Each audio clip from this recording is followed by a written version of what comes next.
कुरान के अनुसार व्यवसाय के नियम और सिद्धांत इस प्रकार हैं। ईमानदारी और न्याय। कुरान में व्यवसाय में ईमानदारी और न्याय के महत्व पर जोर दिया गया है। व्यापारियों को लेन देन में ईमानदार और निष्पक्ष रहने के लिए प्रोत्साहित किया जाता है। कुरान में धोखाधड़ी, धोखा और अन्यायपूर्ण प्रथाओं की मनाही है। सूदखोरी, रिबा से बचना। इस्लामी कानून में सूदखोरी को सख्ती से मना किया गया है। इसका मतलब है कि ब्याज पर पैसा उधार देना या लेना हराम है। इस्लाम में साझेदारी और लाभ हानि साझा करने वाले व्यवसाय को प्रोत्साहित किया गया है। हलाल और हराम। इस्लामी कानून में कुछ व्यवसाय और वस्तुएं हलाल अनुमेय हैं, जबकि अन्य हराम निषिद्ध हैं। उदाहरण के लिए शराब, जुआ और सुअर के मांस का व्यापार हराम है। हलाल कमाई का इस्लाम में बहुत महत्व है। अनुबंधों का सम्मान। इस्लाम में अनुबंधों का सम्मान करना महत्वपूर्ण है। व्यापारियों को अपने वादों और समझौतों को पूरा करना चाहिए। कुरान में अनुबंधों को लिखित रूप में दर्ज करने की सलाह दी गई है ताकि विवादों से बचा जा सके। सामाजिक जिम्मेदारी। इस्लाम में व्यापारियों को अपने समुदाय के प्रति अपनी सामाजिक जिम्मेदारी को पूरा करने के लिए प्रोत्साहित किया जाता है। इसमें जरूरतमंदों को दान देना, पर्यावरण की रक्षा करना और समाज के कल्याण में योगदान करना शामिल है। नाप तोल में कमी न करना। कुरान में नाप तोल में कमी करने वालों के लिए सख्त सजा का प्रावधान है। इसलिए हर मुसलमान को चाहिए कि वो नाप तोल में किसी तरह की कमी न करें। यह ध्यान रखना महत्वपूर्ण है कि इस्लामी वित्त और व्यवसाय एक जटिल क्षेत्र है और विद्वानों के बीच विभिन्न व्याख्याएं मौजूद हो सकती हैं।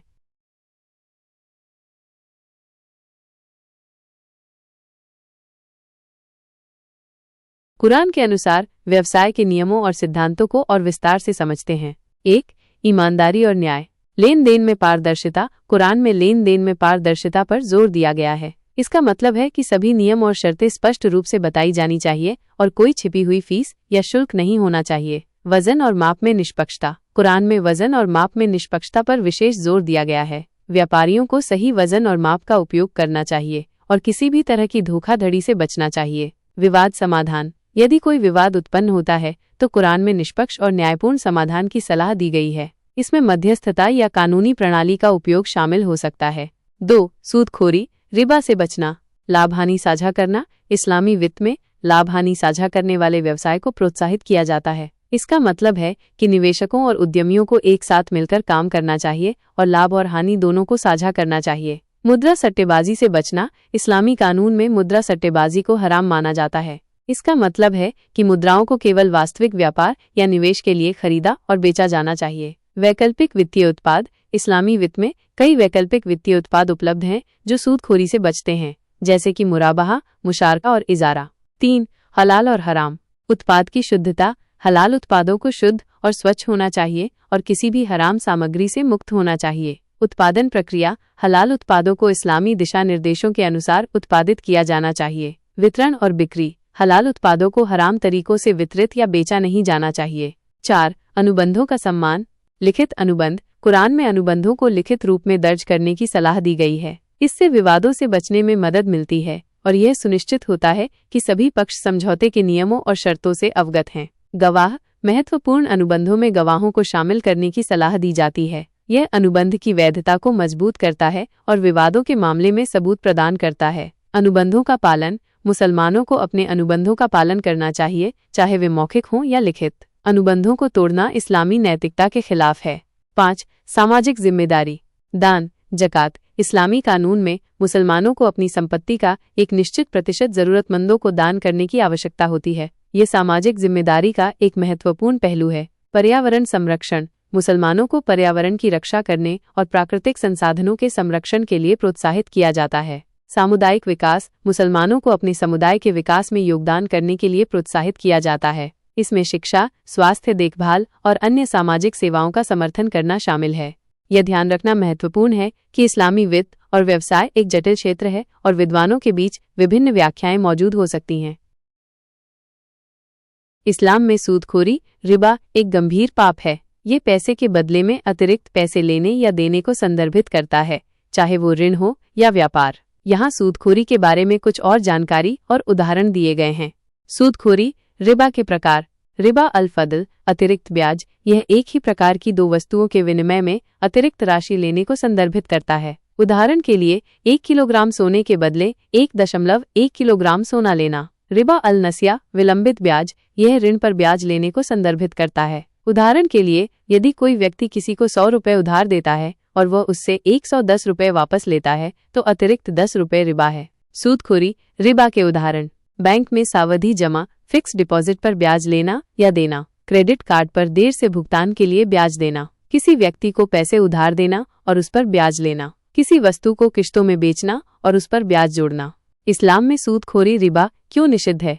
सूदखोरी, रिबा को अन्यायपूर्ण माना जाता है क्योंकि यह उधारकर्ता का शोषण करता है। यह समाज में धन के असमान वितरण को बढ़ावा देता है। ये लोगों को कड़ी मेहनत करने और जोखिम लेने के बजाय निष्क्रिय आय पर निर्भर रहने के लिए प्रोत्साहित करता है।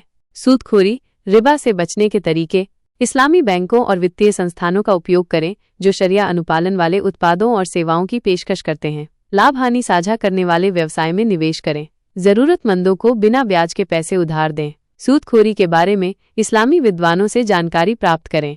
ये याद रखना महत्वपूर्ण है कि इस्लामी वित्त एक जटिल विषय है और आपको हमेशा विश्वसनीय इस्लामी विद्वानों से मार्गदर्शन लेना चाहिए। मुद्रा सट्टेबाजी, जिसे विदेशी मुद्रा सट्टेबाजी भी कहा जाता है, एक प्रकार का व्यापार है जिसमें व्यापारी विभिन्न मुद्राओं के विनिमय दरों में उतार चढ़ाव से लाभ कमाने की कोशिश करते हैं। यह एक उच्च जोखिम वाला व्यापार है और इसमें भारी नुकसान हो सकता है। मुद्रा सट्टेबाजी कैसे काम करती है?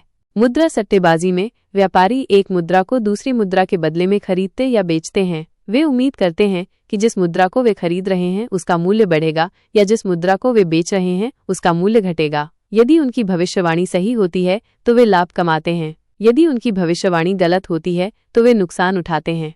मुद्रा सट्टेबाजी के उदाहरण: एक व्यापारी को लगता है कि अमेरिकी डॉलर के मुकाबले यूरो का मूल्य बढ़ेगा। वे यूरो खरीदते हैं और अमेरिकी डॉलर बेचते हैं। यदि यूरो का मूल्य बढ़ता है तो वे लाभ कमाते हैं, यदि यूरो का मूल्य घटता है तो वे नुकसान उठाते हैं। एक व्यापारी को लगता है कि जापानी येन के मुकाबले ब्रिटिश पाउंड का मूल्य घटेगा। वे ब्रिटिश पाउंड बेचते हैं और जापानी येन खरीदते हैं। यदि ब्रिटिश पाउंड का मूल्य घटता है तो वे लाभ कमाते हैं, यदि ब्रिटिश पाउंड का मूल्य बढ़ता है तो वे नुकसान उठाते हैं। मुद्रा सट्टेबाजी के जोखिम: मुद्रा विनिमय दरें बहुत अस्थिर हो सकती हैं और व्यापारी थोड़े समय में भारी नुकसान उठा सकते हैं। मुद्रा सट्टेबाजी में लिवरेज का उपयोग किया जाता है, जिसका अर्थ है कि व्यापारी अपने खाते में मौजूद धन से अधिक धन के साथ व्यापार कर सकते हैं। लिवरेज लाभ को बढ़ा सकता है लेकिन यह नुकसान को भी बढ़ा सकता है। मुद्रा सट्टेबाजी में धोखाधड़ी का जोखिम होता है और व्यापारियों को सावधान रहना चाहिए जब वे किसी मुद्रा सट्टेबाजी मंच का चयन करते हैं। इस्लाम में मुद्रा सट्टेबाजी: इस्लामी विद्वानों के बीच मुद्रा सट्टेबाजी के बारे में अलग अलग राय है। कुछ विद्वानों का मानना है कि यह हराम है क्योंकि यह जुआ का एक रूप है। अन्य विद्वानों का मानना है कि यह हलाल है यदि यह कुछ शर्तों को पूरा करता है। मुद्रा सट्टेबाजी के बारे में निष्कर्ष: मुद्रा सट्टेबाजी एक उच्च जोखिम वाला व्यापार है और इसमें भारी नुकसान हो सकता है। व्यापारियों को मुद्रा सट्टेबाजी में शामिल होने से पहले जोखिमों को समझना चाहिए।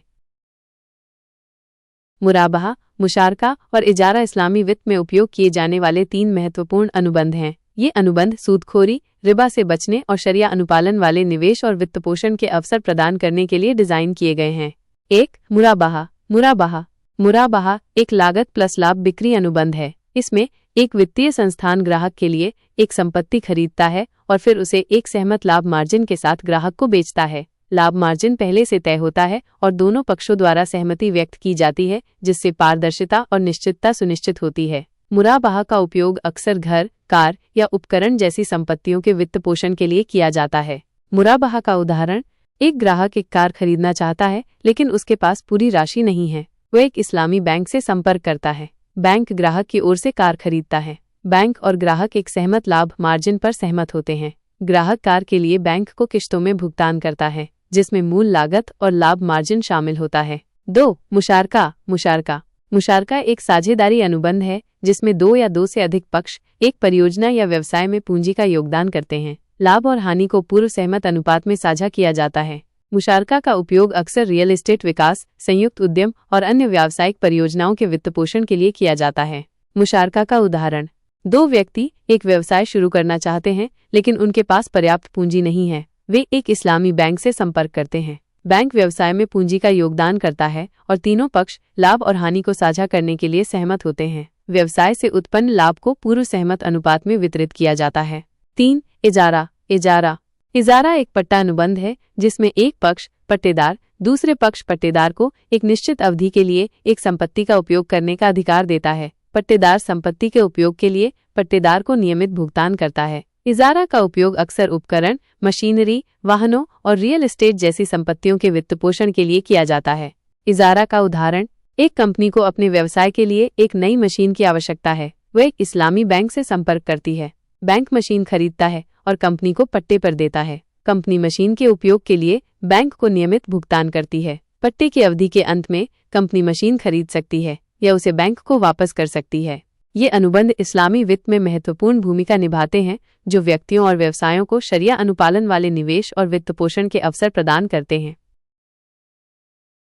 ज़कात इस्लाम के 5 स्तंभों में से एक है, जो एक अनिवार्य दान है जो सक्षम मुसलमानों को हर साल अपनी संपत्ति का एक हिस्सा गरीबों और जरूरतमंदों को देना होता है। यह एक धार्मिक कर्तव्य है जो मुसलमानों को उनकी संपत्ति को शुद्ध करने और समाज में समानता और न्याय को बढ़ावा देने में मदद करता है।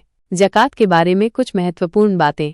ज़कात का अर्थ। ज़कात का शाब्दिक अर्थ है शुद्धिकरण या विकास। यह माना जाता है कि ज़कात देने से व्यक्ति की संपत्ति शुद्ध होती है और उसमें वृद्धि होती है। ज़कात की गणना। ज़कात की गणना आमतौर पर एक वर्ष में अर्जित संपत्ति के 2.5% के रूप में की जाती है। इसमें सोना, चांदी, नकदी, व्यापारिक माल और कृषि उपज शामिल है। यह उस संपत्ति पर लागू होता है जो एक निश्चित सीमा निसब से अधिक है। निसब सोने या चांदी की एक निश्चित मात्रा है। ज़कात के लाभार्थी। कुरान में ज़कात के 8 लाभार्थियों का उल्लेख किया गया है। गरीब, जरूरतमंद, ज़कात इकट्ठा करने वाले, नवमुस्लिम, गुलामों को मुक्त कराने के लिए, ऋणी, अल्लाह के रास्ते में, मुसाफिर। ज़कात का महत्व। ज़कात गरीबों और ज़रूरतमंदों की मदद करने का एक तरीका है। यह समाज में आर्थिक असमानता को कम करने में मदद करता है। ये मुसलमानों को उनके धन के लिए अल्लाह के प्रति कृतज्ञता व्यक्त करने का एक तरीका है।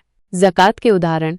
नकदी। यदि किसी मुसलमान के पास एक वर्ष से अधिक समय तक निसब से अधिक नकदी है तो उसे उस राशि का 2.5% ज़कात के रूप में देना होगा। सोना और चांदी। यदि किसी मुसलमान के पास निसब से अधिक सोना या चांदी है तो उसे उस मूल्य का 2.5% ज़कात के रूप में देना होगा। व्यापारिक माल। यदि किसी मुसलमान के पास व्यापारिक माल है तो उसे उस माल के मूल्य का 2.5% ज़कात के रूप में देना होगा। कृषि उपज। यदि किसी मुसलमान के पास कृषि उपज है तो उसे उस उपज का 5% या 10% ज़कात के रूप में देना होगा। यह इस बात पर निर्भर करता है कि उपज को सींचा गया है या नहीं। ज़कात इस्लाम में एक महत्वपूर्ण कर्तव्य है जो मुसलमानों को समाज के प्रति अपनी जिम्मेदारी निभाने में मदद करता है। ज़कात के लिए सोने और चांदी की निश्चित मात्रा को निसब कहा जाता है। ये वो न्यूनतम सीमा है जिस पर ज़कात लागू होती है। सोने के लिए निसब 87.48 ग्राम है। यदि किसी व्यक्ति के पास एक वर्ष से अधिक समय से 87.48 ग्राम या उससे अधिक सोना है तो उसे उस सोने का 2.5% ज़कात के रूप में देना होगा। चांदी के लिए निसब 612.36 ग्राम है। यदि किसी व्यक्ति के पास एक वर्ष से अधिक समय से 612.36 ग्राम या उससे अधिक चांदी है तो उसे उस चांदी का 2.5% ज़कात के रूप में देना होगा। यह ध्यान रखना महत्वपूर्ण है कि सोने और चांदी की कीमतों में उतार चढ़ाव हो सकता है, इसलिए निसब का मूल्य भी बदल सकता है। ज़कात की गणना करते समय यह भी ध्यान रखना महत्वपूर्ण है कि केवल शुद्ध सोना और चांदी ही ज़कात के लिए गणना में शामिल किए जाते हैं। इस्लाम में हराम शब्द का अर्थ है निषिद्ध या अवैध। यह उन कार्यों, वस्तुओं या प्रथाओं को संदर्भित करता है जिन्हें इस्लामी कानून में मना किया गया है। हराम के प्रकार। पूर्ण रूप से हराम ये वे चीजें हैं जिन्हें कुरान और सुन्नत में स्पष्ट रूप से मना किया गया है, जैसे कि शराब, सूअर का मांस और जुआ। शंकास्पद हराम ये वे चीजें हैं जिनके बारे में इस्लामी विद्वानों के बीच मतभेद हैं।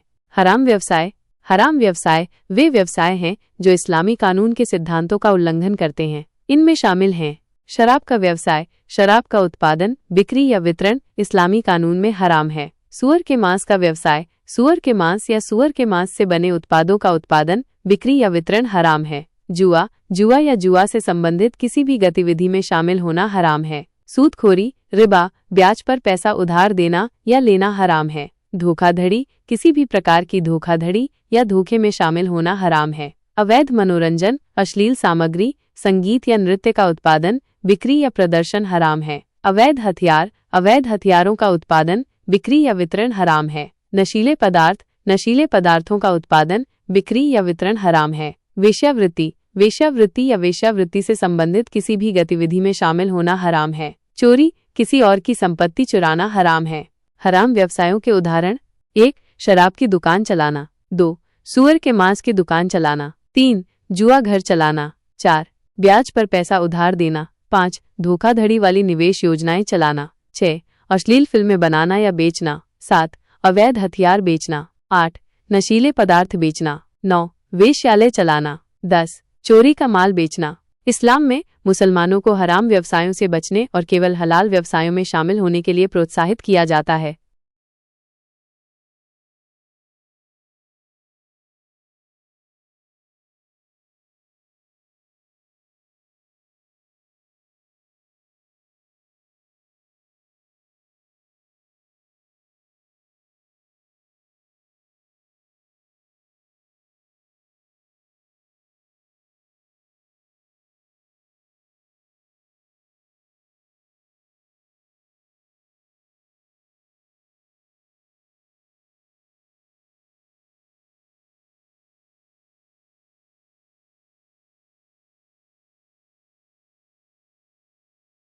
इस्लाम में हराम व्यवसायों की एक विस्तृत श्रृंखला है। यहाँ 20 और उदाहरण दिए गए हैं। 1. वेश्यावृत्ति या वेश्यालय से संबंधित कोई भी व्यवसाय। इसमें वेश्यालय चलाना, वेश्यावृत्ति को बढ़ावा देना या वेश्यावृत्ति से संबंधित कोई भी सेवा प्रदान करना शामिल है। 2. अवैध मनोरंजन, अश्लील सामग्री, संगीत या नृत्य का उत्पादन, बिक्री या प्रदर्शन करना जो इस्लामी मूल्यों के खिलाफ है। 3. अवैध हथियारों का व्यापार, अवैध हथियारों का निर्माण, बिक्री या वितरण करना जो समाज के लिए हानिकारक हैं। 4. नशीले पदार्थों का व्यापार, नशीले पदार्थों का उत्पादन, बिक्री या वितरण करना जो स्वास्थ्य और समाज के लिए हानिकारक हैं। 5. चोरी या डकैती से संबंधित कोई भी व्यवसाय, चोरी या डकैती के माध्यम से प्राप्त वस्तुओं का व्यापार करना या चोरी या डकैती को बढ़ावा देना। 6. धोखाधड़ी या जालसाजी, किसी भी प्रकार की धोखाधड़ी या जालसाजी में शामिल होना, जैसे कि नकली सामान बेचना या झूठे वादे करना। 7. जुआ या सट्टेबाजी, जुआ या सट्टेबाजी से संबंधित कोई भी व्यवसाय चलाना, जैसे कि कैसीनो या लॉटरी। 8. सूदखोरी, रिबा, ब्याज पर पैसा उधार देना या लेना जो इस्लामी कानून में निषिद्ध है। 9. जानवरों के साथ क्रूरता, जानवरों के साथ क्रूरता से संबंधित कोई भी व्यवसाय चलाना, जैसे कि जानवरों की लड़ाई या जानवरों का दुरुपयोग। 10. अवैध शिकार या वन्यजीव व्यापार, अवैध शिकार या वन्यजीव व्यापार में शामिल होना जो पर्यावरण के लिए हानिकारक है। 11 है मानव तस्करी, मानव तस्करी में शामिल होना जो एक गंभीर अपराध है। 12 अवैध गर्भपात, अवैध गर्भपात करना या बढ़ावा देना जो इस्लामी कानून में निषिद्ध है। 13 अवैध अंग व्यापार, अवैध अंग व्यापार में शामिल होना जो एक गंभीर अपराध है। 14 अवैध दवाएं, अवैध दवाओं का निर्माण, बिक्री या वितरण करना जो स्वास्थ्य के लिए हानिकारक हैं। 15 अवैध तंबाकू उत्पाद, अवैध तंबाकू उत्पादों का निर्माण, बिक्री या वितरण करना जो स्वास्थ्य के लिए हानिकारक हैं। 16 अवैध शराब, अवैध शराब का निर्माण, बिक्री या वितरण करना जो स्वास्थ्य के लिए हानिकारक है। 17 अवैध जुआ उपकरण, अवैध जुआ उपकरणों का निर्माण, बिक्री या वितरण करना। 18 अवैध साइबर गतिविधियां, अवैध साइबर गतिविधियों में शामिल होना, जैसे कि हैकिंग या साइबर धोखाधड़ी। 19 अवैध प्रदूषण, अवैध प्रदूषण फैलाना जो पर्यावरण के लिए हानिकारक है। 20 अवैध शर्म, अवैध शर्म में शामिल होना, जैसे कि बाल शर्म या जबरन शर्म।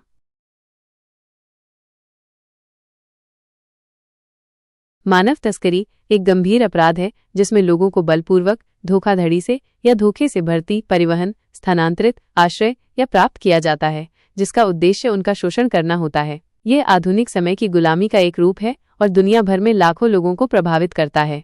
मानव तस्करी के प्रकार: श्रम तस्करी, इसमें लोगों को जबरन काम करने के लिए मजबूर किया जाता है, जैसे कि कारखानों, खेतों या घरों में। यौन तस्करी, इसमें लोगों को यौन शोषण के लिए मजबूर किया जाता है, जैसे कि वेश्यावृत्ति या पोर्नोग्राफी। अंग तस्करी, इसमें लोगों को उनके अंगों को निकालने के लिए मजबूर किया जाता है, जिन्हें फिर बेचा जाता है। जबरन विवाह, इसमें लोगों को उनकी इच्छा के विरुद्ध शादी करने के लिए मजबूर किया जाता है। बाल तस्करी, इसमें बच्चों को शोषण के लिए भर्ती, परिवहन या स्थानांतरित किया जाता है। मानव तस्करी के कारण: गरीबी, बेरोजगारी, सामाजिक असमानता, हिंसा और संघर्ष, भ्रष्टाचार, आपराधिक संगठन। मानव तस्करी के संकेत: पीड़ित भयभीत, चिंतित या उदास दिखाई दे सकता है। पीड़ित के पास पहचान दस्तावेज नहीं हो सकते हैं। पीड़ित को बोलने या दूसरों के साथ बातचीत करने की अनुमति नहीं दी जा सकती है। पीड़ित को अत्यधिक काम करने के लिए मजबूर किया जा सकता है। पीड़ित को रहने के लिए अस्वच्छ या खतरनाक परिस्थितियों में रखा जा सकता है। पीड़ित के शरीर पर चोट के निशान हो सकते हैं। मानव तस्करी से निपटने के उपाय: मानव तस्करी के बारे में जागरूकता बढ़ाना, पीड़ितों की पहचान करने और उनकी मदद करने के लिए कानून प्रवर्तन और सामाजिक सेवा एजेंसियों को प्रशिक्षित करना।